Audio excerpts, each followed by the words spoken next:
Southern Gothic literature is generally regarded as a very deep and complex topic, especially when referring to its origins, the original Gothic movement, based more in Western Europe. So, this is probably going to be a very quick, brief, Cliff Notes version of Gothic history.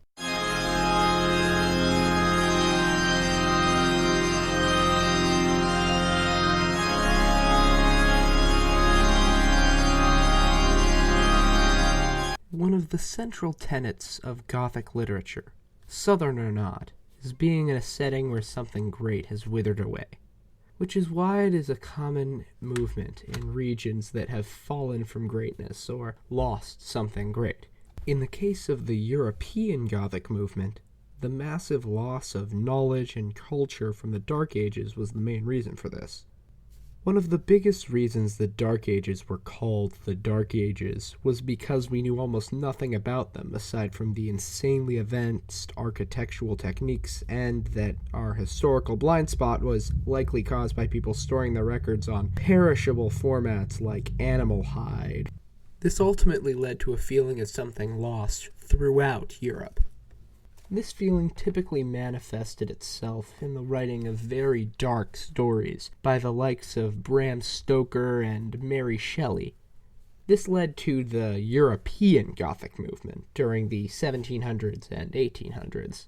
Later, after the American Civil War, in which General Sherman ran a scorched earth campaign that burned the South into the Stone Ages, post-antebellum Southerners began to feel the same feeling of loss Europe did a century ago.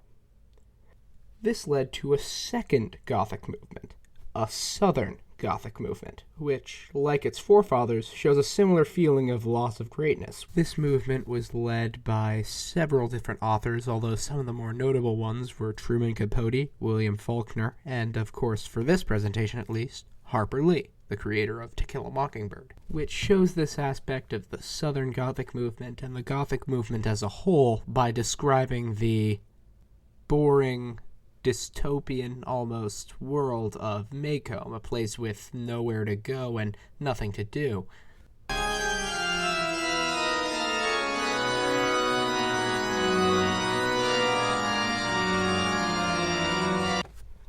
Another aspect of Southern Gothic is the reversal of a stereotypically good character being revealed to be evil or morally reprehensible in some way.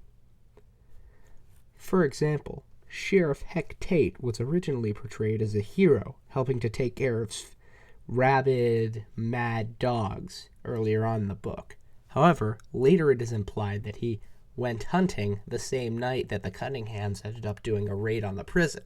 Were it not for Scout's innocence and charisma, it would be entirely possible Tom Robinson would have died right there and then.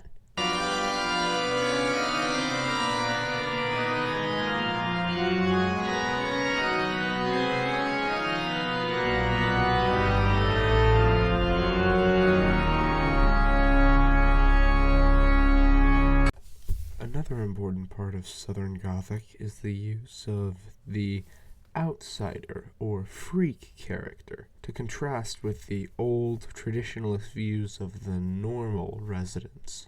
Harper Lee's novel has several examples of this, such as Boo Radley, the sheltered, boogeyman-like character of the community, feared by all children, who is later found to be not so bad. In addition to this, Atticus Finch also fits this description as more or less the only white who is willing and able to stand up for an innocent black man. This turns the town upside down. Finally, the protagonist, Scout, also fits this description as the only tomboy in a traditional southern town. This is often reflected in the scenes where Scout encounters Elance.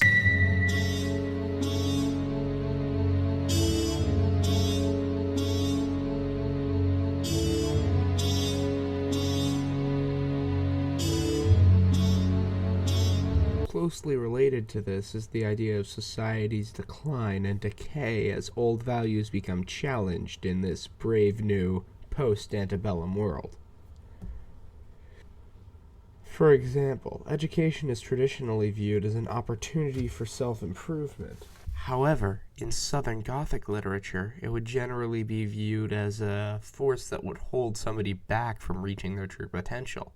Another example of this would be the institution of marriage, which is normally viewed as the happy occasion and beginning of a new life. However, in Southern Gothic literature, it is generally viewed as the death of one's life as an individual, and now has to conform as a pair or duo.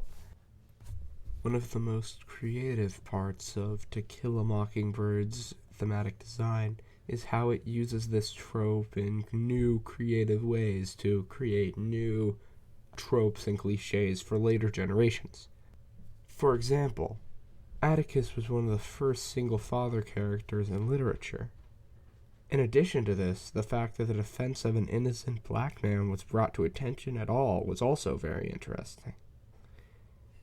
In addition to this, Boo Radley's arc was very unique for its time as well. However, numerous other themes were also explored that were less revolutionary but fit into this category nonetheless. For example, Scout's tomboyishness and Jem's lack of respect often stick out, at least in part.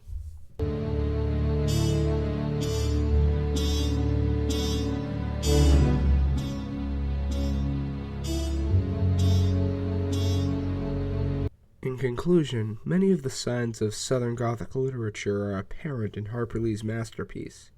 From the near dystopian setting to the inversion of character tropes for the worst, to the constant use of social outliers and societal and cultural decay, To Kill a Mockingbird truly is a Southern classic.